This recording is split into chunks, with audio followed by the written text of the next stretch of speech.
Alléluia. Gloire à Jésus. C'est votre émission Prière et Paroles prophétiques avec le docteur Okpaï, Dike Okpaï, qu'on vous amène chaque premier jour de la semaine, comme aujourd'hui. Par la grâce de Dieu, à partir d'aujourd'hui, nous allons commencer cette série qui parle des problèmes de famille et comment les résoudre et comment briser les liens ancestraux. Par la grâce de Dieu, je passerai par ces enseignements pour ouvrir vos yeux, pour vous montrer ce qui peut causer une vie de non-accomplissement, ce qui peut causer la stagnation, ce qui peut causer le blocage, ce qui peut causer la mort précoce et comment l'éviter et comment vaincre ces liens ancestraux. Par la grâce de Dieu, suivez-moi, c'est ce que nous allons traiter à partir d'aujourd'hui. On a 4 dimanches pour cela. Par rapport à ceux qui veulent venir à l'église, vous êtes libre de venir parce que c'est pendant le culte que je détaillerai tous ces enseignements et je crois que vous ne resterez plus le même après ces enseignements. Que le Seigneur vous bénisse. Allons à l'enseignement et je reviendrai avec la prière à la fin. Que Dieu vous garde. Amen. Prions. Seigneur, nous te rendons toute la gloire et l'honneur. Que ton nom soit glorifié à perpétuité. Béni sois-tu, Seigneur. Père, nous te présentons l'émission de ce matin. Je n'ai aucune parole qui vient de moi-même. C'est pourquoi je prie pour que tu m'utilises comme d'habitude pour toucher, impacter des vies. Satan, je te débarrasse de l'émission de ce matin. Saint-Esprit, prends le contrôle. Que ton nom soit loué. Au nom de Jésus. Amen. Oui, auditeurs, auditrices. Aujourd'hui, nous allons partir avec ce thème, briser les chaînes héréditaires. Briser les chaînes héréditaires. Parce qu'il y a des choses que nous n'arrivons pas à comprendre, qui se passent dans notre vie, que nous demandons chaque jour. D'où viennent ces souffrances? D'où vient ce blocage? D'où viennent ces maladies? D'où viennent ces anomalies qui s'apparaissent dans ma vie chaque année, chaque certain temps de l'année? Ces anomalies continuent de répéter. Ce sont des questions que la plupart d'entre nous posent. Bien-aimés, c'est ce que je prendrai mon temps pendant 4 dimanches pour traiter. Aussi, je crois qu'à la fin de ces séries, votre vie seront transformées dans le nom de Jésus-Christ de Nazareth. Amen. Il y a ceux qui s'engagent dans les combats qu'ils n'ont pas commencé. Il y a ceux qui s'engagent dans les batailles qu'ils ne connaissent pas comment ces combats, comment ces batailles a été commencé. Ce qui a provoqué ces batailles qu'ils confrontent actuellement. Permette-moi de te dire de répéter après moi. Tu peux répéter en disant: je refuse aujourd'hui de continuer avec ce que je n'ai pas commencé. Je déclare cela. Oui, toi, tu peux déclarer cela aussi. Je refuse de continuer avec ce que je n'ai pas commencé. Amen. Alléluia. Amen. Aujourd'hui, nous allons voir ce qui se passe dans la vie de beaucoup de gens. Des problèmes que les gens rencontrent. Des problèmes dans lesquels plusieurs gens en train de vivre actuellement. Pour moi, en tant qu'homme de Dieu, j'ai déjà compris parce que ma vie est bâtie, fondée sur l'autel. Et je connais, je sais ce que ça veut dire. Quand la vie d'un homme ou bien une femme est bâtie autour de l'autel, il y a des autels positifs et il y a des autels négatifs. Mais gloire à Jésus, parce que ma vie est basée, est bâtie, est construite sur l'autel positif qui est l'autel de Dieu. Alléluia. Amen. Alléluia. Amen. La vie devient tellement frustrante quand tu te réveilles chaque matin et tu t'engages dans le combat que tu ne connais pas son histoire. D'où vient ce combat? Comment ce combat, ces batailles, ces problèmes avaient commencé? Nous voyons dans certaines familles, personne ne réussit dans le foyer. Personne ne se marie. Les femmes qui ont déjà atteint l'âge de mariage, qui ont déjà dépassé l'âge de mariage, qui ne se marient pas. Nous voyons aussi les hommes qui n'arrivent pas à maintenir le foyer. Nous voyons certains aussi qu'ils meurent prématurément. Nous voyons aussi ce qui court dans certaines familles, certaines maladies. Lui, il est mort à cause de ces maladies. Peut-être le grand-père, suivi par le père lui-même. Et actuellement, il s'apparaît comme si il y a quelqu'un dans la famille, ça peut être toi. Tu as peur. C'est comme si c'est maladie qui a tué le grand-père et le père en train d'essayer de relever sa tête dans ta vie. Mais aujourd'hui, Dieu nous a fait grâce de écouter, d'attendre cette révélation que je suis sur le point de dévoiler, de vous donner. Par la grâce de Dieu, si je suis un homme de Dieu, appelé par Dieu, oint par Dieu, envoyé par Dieu, pour prêcher la parole de Dieu au monde, je déclare sur vous que ce qui a tué vos parents ne réussiront pas à vous tuer au nom de Jésus. Amen. Vous ne mourrez pas comme vos pères. Amen. Les erreurs de vos pères ne étendra pas leur main pour vous prendre de la même manière dont il a pris vos parents au nom de Jésus. Amen. Parce que vous êtes de nouvelles générations. Amen. Nés et bâtis en Jésus. Amen. Alléluia. Amen. Mon fils, donne-moi le livre de Psaume 11, verset 3. Nous allons voir le livre de Psaume, chapitre 11, verset 3. Allez-y. Quand les fondements sont renversés, le juste, que fera-t-il? Ça, c'est la question que la Bible est en train de nous poser. Ce que ça montre est que la fondation est primordiale.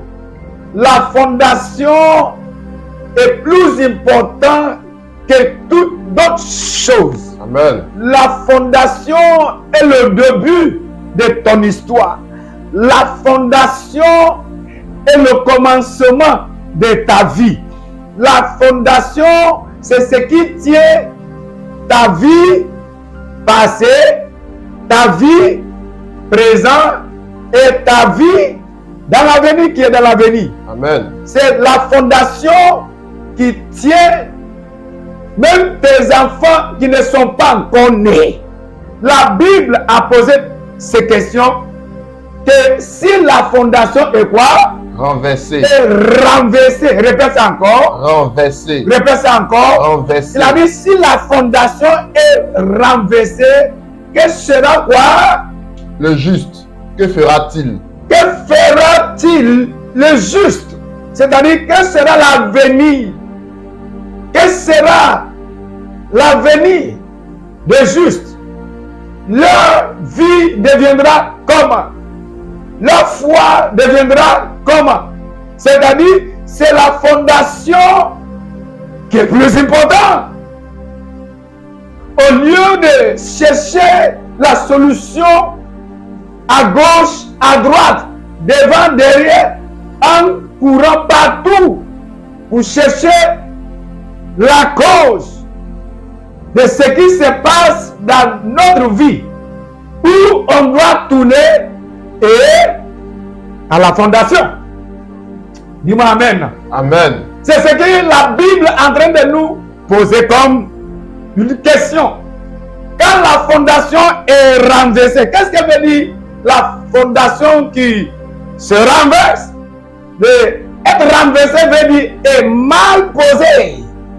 Si la fondation est mal posée, si la fondation n'est pas solide, si la fondation est brisée, s'il y a des fautes dès le début, dès la construction d'une maison, ceux qui habitent dans la maison, que sa fondation a de grandes fautes, ils n'en ont pas la paix.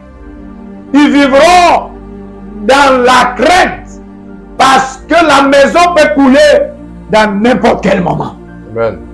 Ça, c'est la question que la Bible pose. Quelle serait la réaction ou bien la vie, l'avenir des justes si la fondation est mal posée? Amen. Maintenant, nous allons retourner pour poser certaines questions. Est-ce que ce qui m'arrive ne vient pas de ma famille, ne vient pas de mes ancêtres, ne vient pas de la manière dont nos grands-pères, mes parents ont mené leur vie?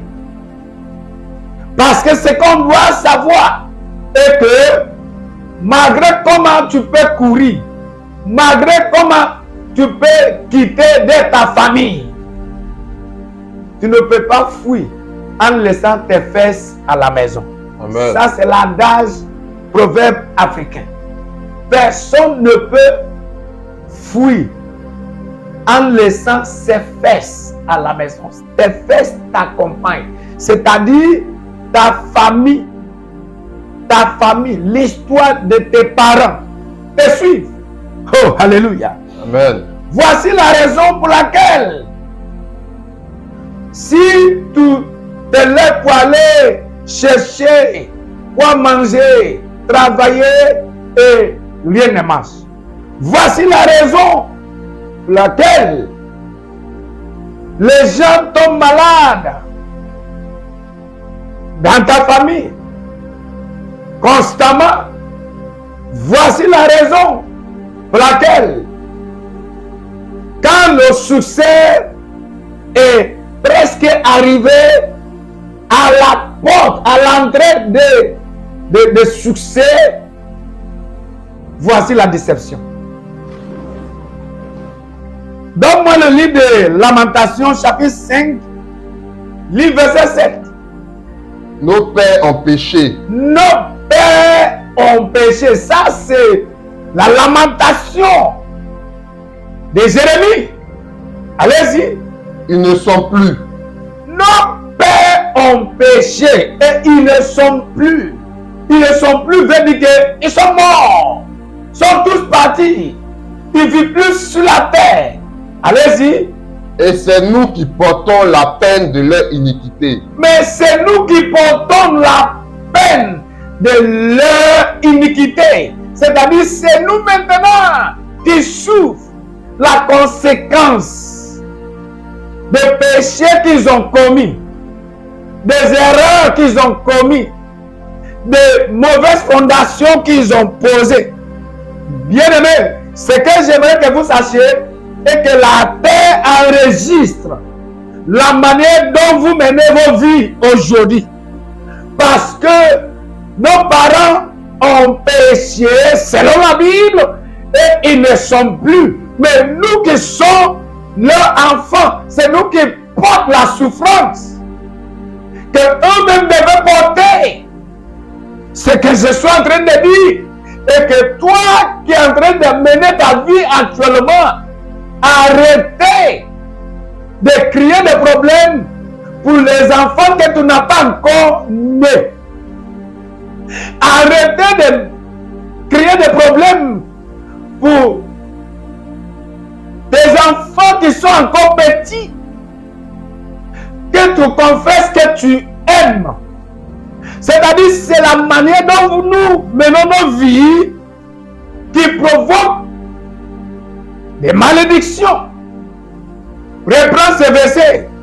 Nos pères ont péché. Nos pères ont péché. Ils ne sont plus. Ils ne sont plus. Et c'est nous qui portons la peine de leur iniquité. Laissez-moi vous montrer ce que ça veut dire.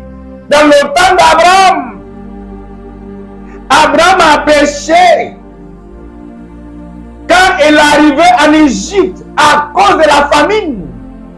Selon le livre de Genèse chapitre 12, à partir du verset 10 à 20, on n'a pas le temps pour lire aujourd'hui.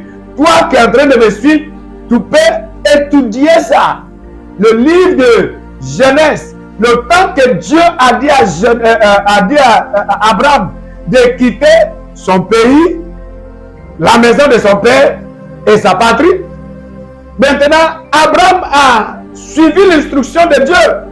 Mais en marchant avec Dieu, au milieu de la route, de la voie, pendant sa marche, la Bible nous a dit qu'une famine terrible qui l'a conduit en Égypte.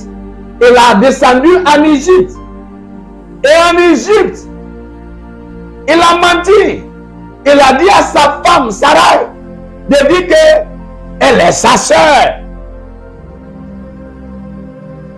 Maintenant, qu'est-ce qui s'est passé?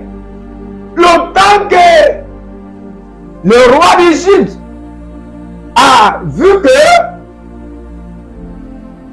Sarah n'était pas sa sœur, mais sa femme, il lui a dit, prends ta femme et tout ce que tu as déjà gagné ici, sors du pays. On l'a jeté dehors. Dans la vie d'Isaac, son fils aussi, dans le livre de Genèse chapitre 26, à partir des versets 6 à 11, lis la parole de Dieu. Genèse 26, 6 à 11. Et Isaac restait à Guérar. Et Isaac restait à Guérar. Lorsque les gens du lieu faisaient des questions sur sa femme, allez-y, ils disaient, ça c'est le fils d'Abraham. Ça c'est le fils. Ce qui est arrivé à son père lui arriva aussi. Il eut la famine au temps de son père. Et la même famine se répète à son temps aussi. Et il a pris, il a suivi le même chemin que son père. Oh, alléluia. Amen. Son père a menti.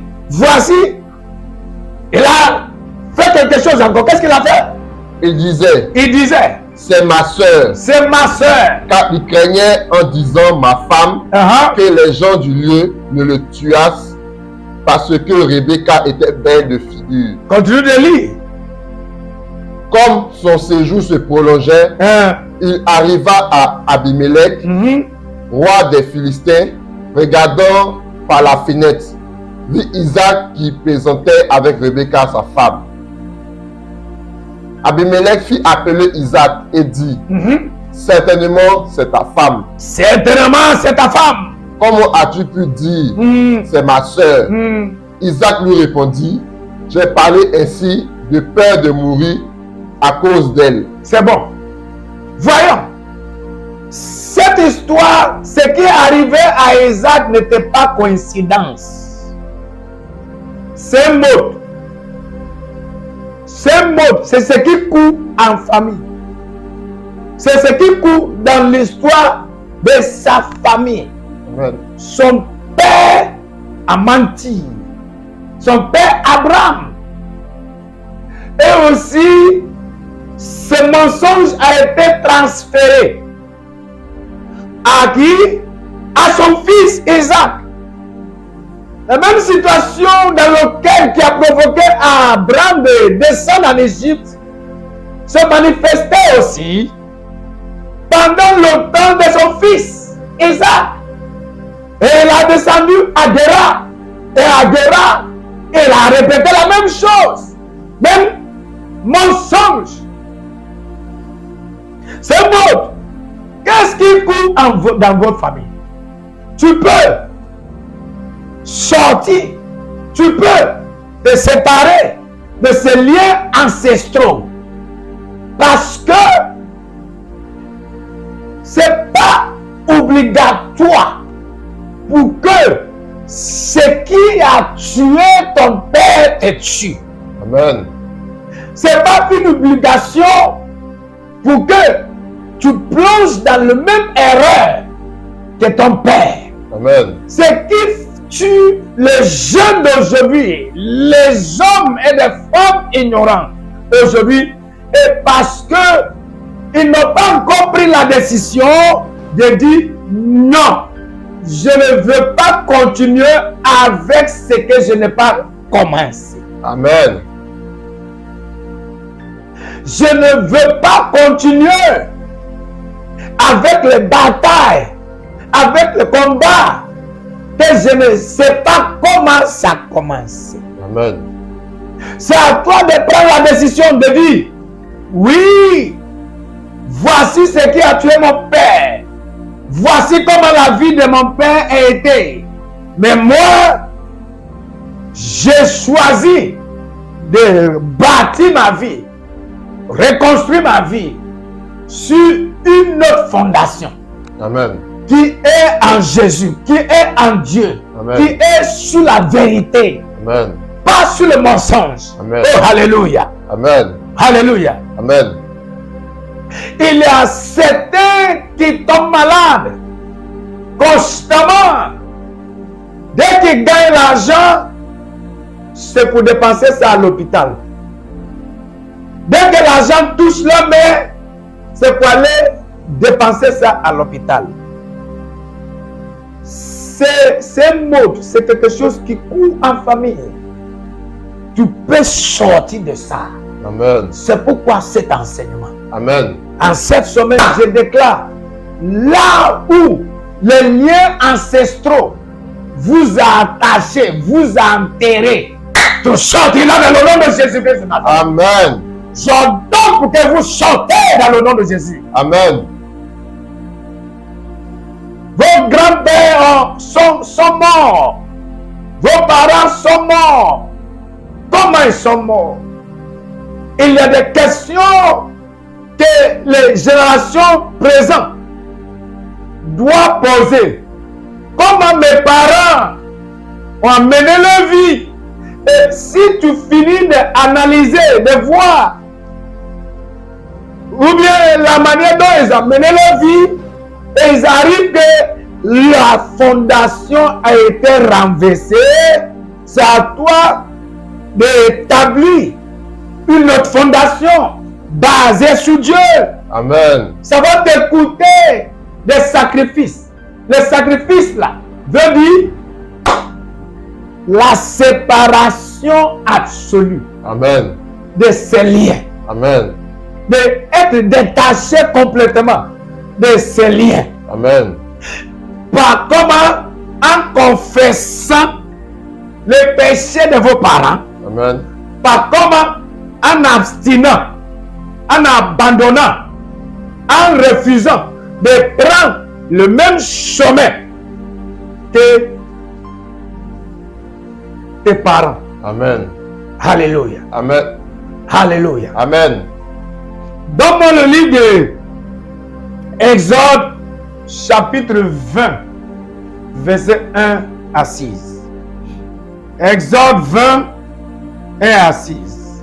Alors Dieu prononça toutes ces paroles en disant, Alors Dieu prononça toutes ces paroles en disant, je suis l'Éternel ton Dieu, je suis l'Éternel ton Dieu, qui t'a fait sortir du pays d'Égypte, qui t'a fait sortir du pays d'Égypte. Ça, c'est l'alliance que l'Éternel, l'instruction que Dieu est en train de donner au peuple Israël. Allez-y.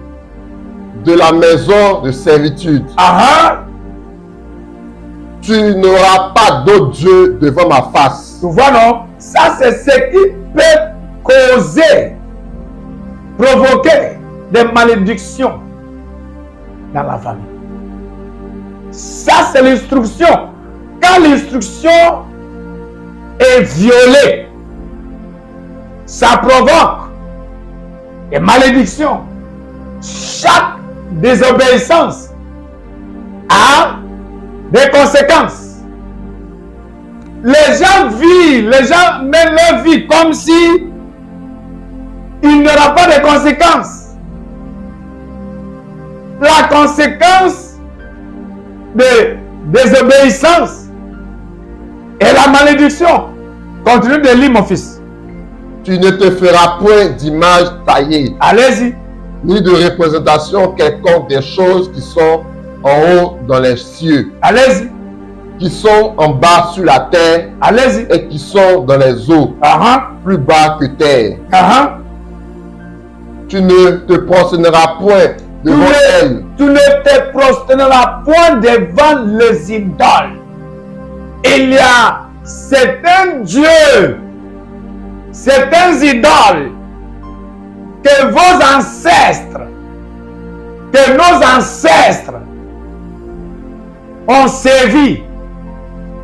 On prenait comme Dieu tout-puissant pour eux. Dieu ne veut pas qu'on honore moins.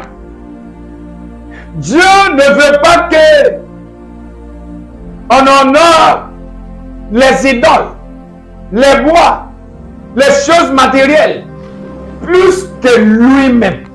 Amen. Dieu ne veut pas que nous prosternons devant l'argent, devant les choses périssantes, devant les choses matérielles. Dieu ne veut pas que nous les plaçons moins, que nous plaçons les choses matérielles. Ce sont les choses qui peuvent provoquer l'Éternel en colère. C'est ce qui provoque la colère. C'est ce qui provoque des malédictions. Dieu a dit, c'est moi qui vous a fait sortir de la servitude.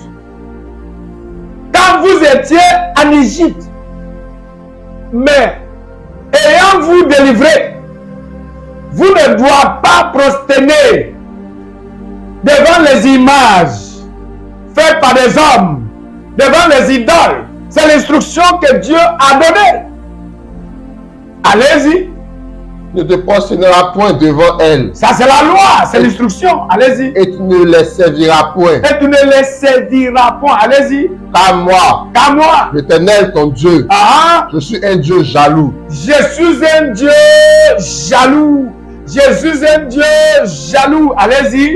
Qui punit l'iniquité des pères sur les enfants jusqu'à la 3e et 4e génération. Ça, c'est la conséquence de ceux qui me haïssent.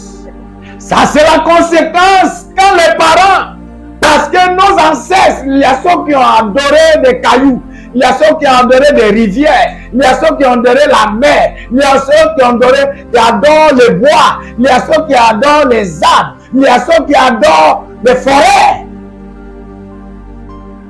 Ils les adorent. Ils faisaient des offrandes.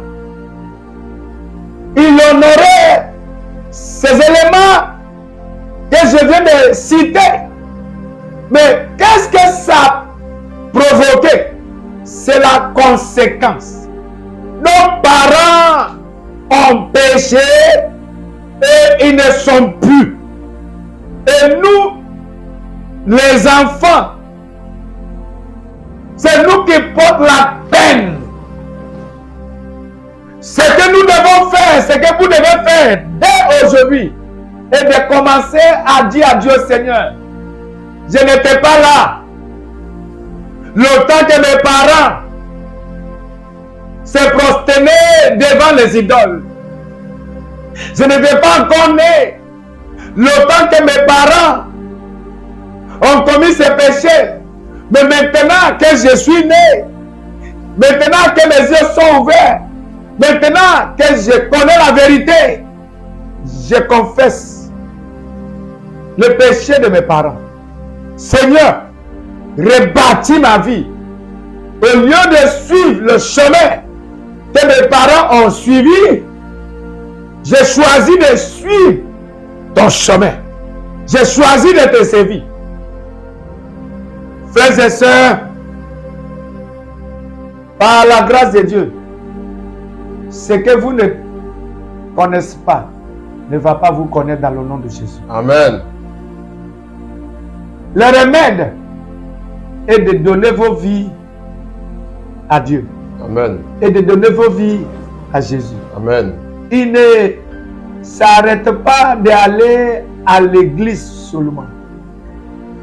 D'aller à l'église, de prier, ce n'est pas ce qui peut résoudre ce problème. C'est possible pour que tu sois délivré. C'est possible pour que ces liens soient brisés. C'est possible pour que ces malédictions qui courent dans ta famille soient brisées, pour que tu sois séparé d'eux. Écoutez-moi, tu ne mourras pas comme tes frères. Amen. Tu ne dois pas mourir comme tes parents. Amen. Aussi longtemps que tes pieds sont forts, bien fondés en Dieu, en Jésus, le mal qui leur arrivait ne t'arrivera pas. Amen. Parce que tu es séparé dans toute personne de Jésus-Christ. Amen. Finalement, donne-moi le livre de Galates, chapitre 3, verset 13. Galates. Christ nous a rachetés de la malédiction de la loi. Voilà! Ça, c'est ce que Jésus-Christ allait faire à la croix de Calvaire. En sacrifiant sa vie, en donnant sa vie. C'est pour nous racheter. On était pris en otage par des conséquences des péchés que nos parents ont commis. Mais gloire à Jésus, parce qu'il a donné sa vie à la croix de Calvaire pour nous racheter, pour nous délivrer de toutes sortes de malédictions ancestrales. Continuez de lire. Étant devenu une malédiction pour nous, car il est écrit, maudit est quiconque est pendu au bois. Alléluia. Reprends ça. Christ nous a rachetés de la malédiction de la loi. C'est fini. Laisse ça comme ça. Christ nous a rachetés de la malédiction de la loi. La loi veut dire les instructions qui ont été données et les instructions qui ont été violées. C'est ça qui est la conséquence, la punition, qui provoque des maladies, qui provoque des pauvretés, qui provoque la stagnation, qui crée la mort précoce, qui provoque toutes sortes de maladies, qui provoque la folie, qui provoque une vie de non-accomplissement, qui provoque le rejet. Oh, ça ne serait plus vos partages au nom de Jésus. Amen. Et quoi? Reprends. Christ nous a rachetés de la loi, de la malédiction de la loi. C'est bon. Car Christ nous a rachetés. Tu fais partie, bien-aimé, de celui-là que Jésus a racheté sa vie. Vous faites partie de ceux-là que Jésus a racheté. Tu ne dois pas être indifférent. Amen. C'est pourquoi ce message, par la grâce de Dieu, je décrète la délivrance. Amen. Je décrète la guérison. Amen. Je libère la main de Dieu sur vos chemins en cette semaine. Amen. Je libère la main de l'Éternel sur vos chemins en cette semaine. Amen. Je libère la main de l'Éternel sur ta vie dès aujourd'hui qui est le premier jour de cette semaine. Amen. Ces maladies qui courent dans ta vie, je leur donne pour qu'ils te libèrent maintenant. Amen. Cet esprit de blocage, tout ce que tu touches ne marche pas, ne réussit pas. J'ordonne pour que ces mains soient paralysées dans ta vie. Amen. Toute malédiction qui réclame vos âmes, qui réclame vos activités, qui vous réclame aujourd'hui, parce que Jésus vous a déjà racheté par son sang, je vous déclare délivré au nom de Jésus. Amen. Je vous déclare libre dans le nom de Jésus. Amen. Tout esprit de malédiction, toute malédiction qui vient de vos familles, j'ordonne pour que ces malédictions soient paralysées. Amen. Soient annulées. Amen. Soient annulées. Amen. Soient annulées. Amen. Écoutez-moi, tu ne mourras pas comme tes parents. Amen. Vous ne mourrez pas comme vos parents. Amen. Vous ne mourrez pas comme vos parents. Amen. Je dis, vous ne mourrez pas comme vos parents. Amen. Parce que Jésus est déjà mort pour vous. Amen. Pour vous donner la vie. Amen. C'est à vous de lui donner vos vies maintenant. Amen. Tu peux répéter après moi, Seigneur Jésus, Seigneur Jésus, je te donne ma vie. je te donne ma vie.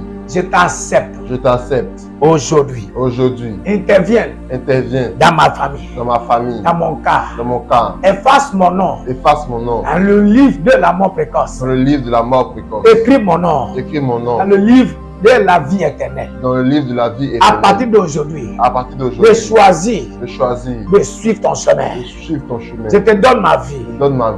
Prends le contrôle Prends le contrôle absolu absolu de ma vie. de ma vie. Dès maintenant, Dès maintenant, à perpétuité. à perpétuité. Au nom de Jésus. Au nom de Jésus. Amen. Amen. Si vous déjà fait ces prières, vous êtes né de nouveau. Amen.